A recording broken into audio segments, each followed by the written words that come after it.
사이다 무비튼. 나는 아내와 둘이었고 평범한 아파트에서 살고 있었다. 아내는 파트 근무를 했고 나는 샐러리맨으로 평범한 회사에 다녔다. 내 월급은 평균 수준을 넘었고 둘이서 사는데 큰 지장은 없었다.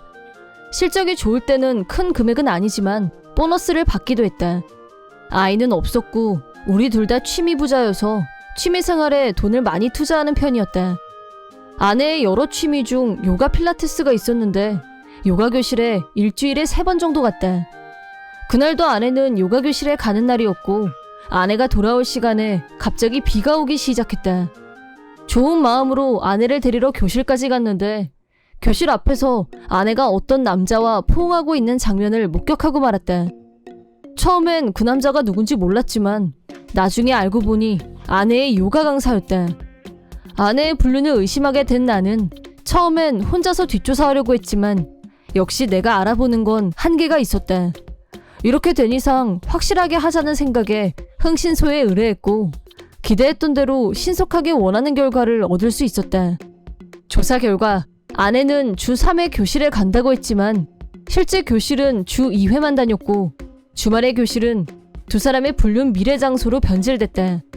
흥신소가 철저하게 조사해준 덕분에 두 사람이 호텔로 들어가는 증거 사진도 확보했고 여러 증거가 촘촘하게 내 수중에 들어왔다.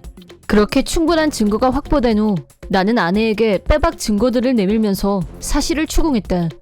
하지만 아내는 반성하기는커녕 오히려 뻔뻔하게 내가 불륜한 거 알았으면 어쩔 건데? 어차피 나는 당신하고 조만간 끝낼 생각이었어. 그거 알아? 그 사람 당신보다 수입이 3배가 더 많아. 여자면 당연히 당신이 아니라 그 사람을 선택하지 않겠어? 아내의 무개념 발언에 기가 찼다. 솔직히 나는 내가 불륜 증거를 내밀면 아내는 놀라서 나한테 잘못했다, 용서해달라, 울고불고 매달릴 줄 알았다. 하지만 오히려 잘됐다는 듯이 말하는 저 뻔뻔한 태도, 나보다 돈 많은 불륜남을 선택하겠다는 속물근성. 아내는 한술 더 떠서 나한테 솔직히 나한테 당신은 너무 처지는 감이 있지. 안 그래? 그 월급으로 용 썼다. 내 불륜 증거 잡으러 다닐 돈은 있었니? 나한테 당신은 그 사람을 만나기 위한 시행착오 정도로 해둘게. 내가 먼저 말할 거야. 이혼하자. 라고 하더니 집에서 나가버렸다. 불륜 증거를 폭로한 후 뒷일에 대해서는 미처 생각하지 못했었는데 이런 식으로 아내에게 모욕당하고 버려지다니 참담할 뿐이었다. 아내는 한참 후에 집에 다시 들어오더니 100만 원 정도의 현금을 나한테 집어 던지면서 자 받아. 불륜 대가를 주는 위자료야. 당신한텐 이 정도면 큰 돈이잖아? 라고 하더니 다시 나가버렸다.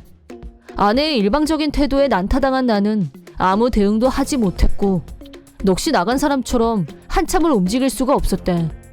어째서 피해자인 내가 이런 비참한 대접을 받아야 하는 건지 한없이 분하고 억울하고 참담했지만 뻔뻔한 아내는 아무런 죄책감 없이 나를 버리고 떠났다.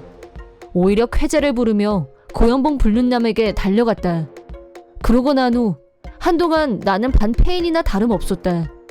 일에도 집중할 수 없었고 부장한테 지적받기 일쑤였다. 업무 평가에서 낙점을 받고 리스트라 명단에 이름이 올라갔다는 말을 들었다. 하지만 그때 나는 모든 일에 자포자기 상태였기 때문에 무슨 일이 일어나도 아무 상관이 없었다.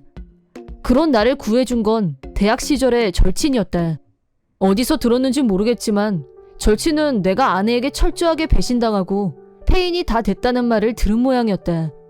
절친은 나한테 먼저 연락해서 오래간만에 얼굴이나 보자며 나를 불러냈다. 나는 친구를 보자마자 억누르고 있던 감정이 터져나왔다. 친구는 나의 억울하고 분한 심정을 다 들어주고 난 후 그럼 너 이제 새로운 거 시작해보는 게 어때? 라며 뜬금없는 제안을 했다.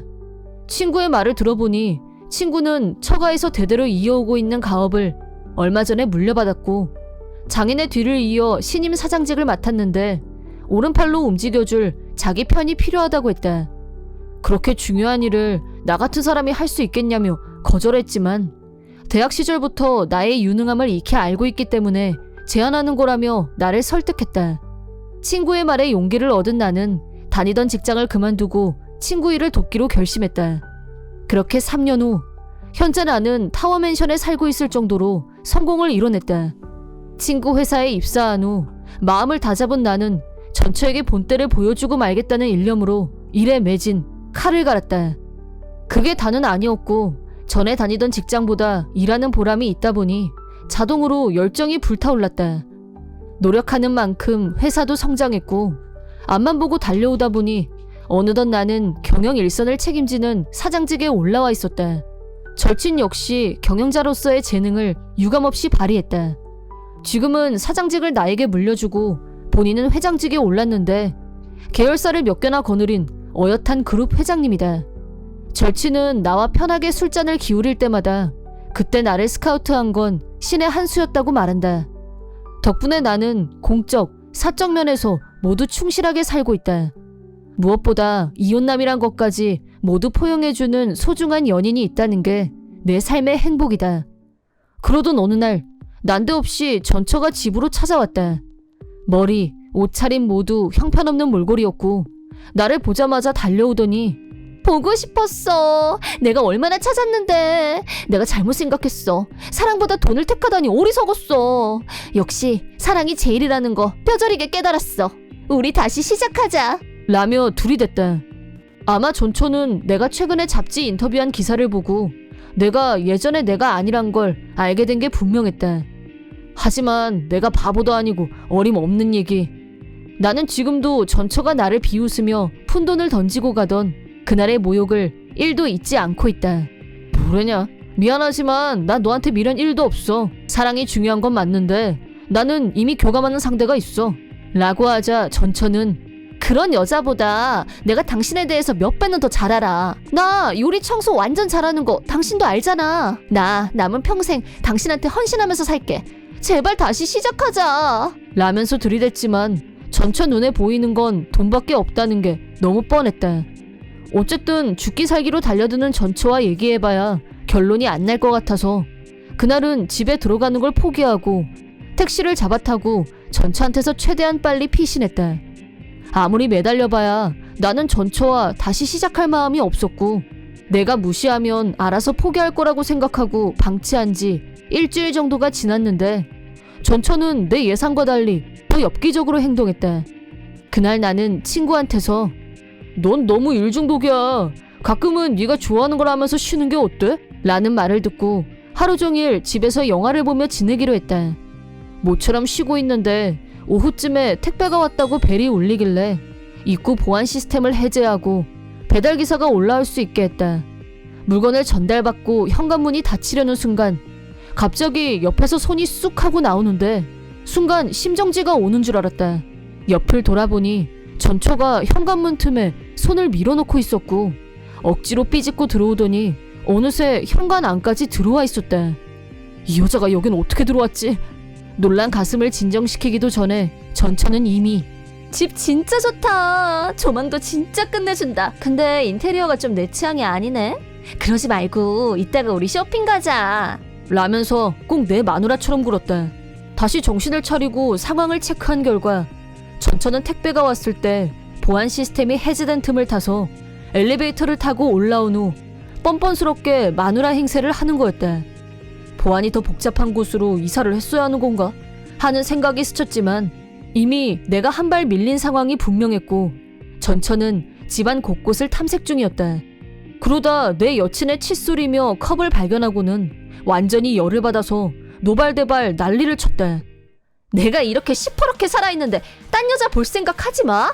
저 물건들 당장 치워. 아니, 내가 다 버릴 거야. 라면서 칫솔이며 그릇 등 눈에 보이는 대로 전부 쓰레기통에 던져버렸다. 집안에 있는 여친의 흔적을 찾아다니면서 전부 처분하려고 달려드는 전처의 횡포를 지켜보다가 고민 없이 경찰에 신고했다. 경찰이 올 때까지 전처는 집안을 벌집 쑤시듯이 다 쑤시고 다녔고 경찰이 도착한 후 현행범으로 체포됐다. 그 후 경찰 조사 결과로 알게 됐는데 전처의 불륜남이 재력이 있는 남자였던 건 사실이었지만 직업 사기꾼이었고 벌써 오래전에 경찰에 체포됐다는 말을 들었다. 전처는 불륜남의 사기 행각에는 가담한 사실은 없지만 불륜남이 체포되면서 그동안 호의호식하던 생활은 거품처럼 사라져버렸다. 전처는 직업이 있었던 것도 아니고 살고 있는 집마저 날아가자 나를 찾아와서 빌붙는 것만이 살 길이라고 생각한 거였다. 최악이란 건 알고 있었지만 그래도 이 정도로 무개념인 여자일 줄은 몰랐었다. 경찰에 체포된 전처는 무단 가택 침입과 집안을 훼손한 죄목에 스토커 행위까지 가해져서 결국 감옥에 갇히는 신세가 됐다. 전처는 실형이 선고되자 내가 왜 이렇게 비참한 꼴을 당해야 되는데? 내 전남편이 나랑 재결합하면 다 해결된다니까? 나 깜빵 가기 싫어! 라며 끝까지 경찰에게 반항했다는데 그런 여자와 재결합이라니 내 눈에 흙이 들어와도 안 될 일이다. 내가 황당한 일을 겪게 된 걸 알게 된 내 친구는 내 걱정을 하면서 전처가 언제 석방될지도 모르고 당장 집으로 옮기는 게 신상을 위해 좋겠다고 했고 그 말에 100% 공감한 나는 보안이 더욱 철저한 곳으로 이사를 감행했다. 전처는 끝까지 이건 아니야. 난 여기 있을 사람이 아니야. 나랑 결혼해서 잘 살았잖아. 그 남자 돈도 집도 다 내 거란 말이야. 라며 발작을 일으켰다는데 내가 돈이 없을 때 어떻게 했는지도 기억했으면 하는 바람이다. 이번 영상은 어떠셨나요? 재밌게 보셨다면 구독, 좋아요에 댓글까지 달아주시면 감사하겠습니다. 그럼 다음 영상에서 만나요.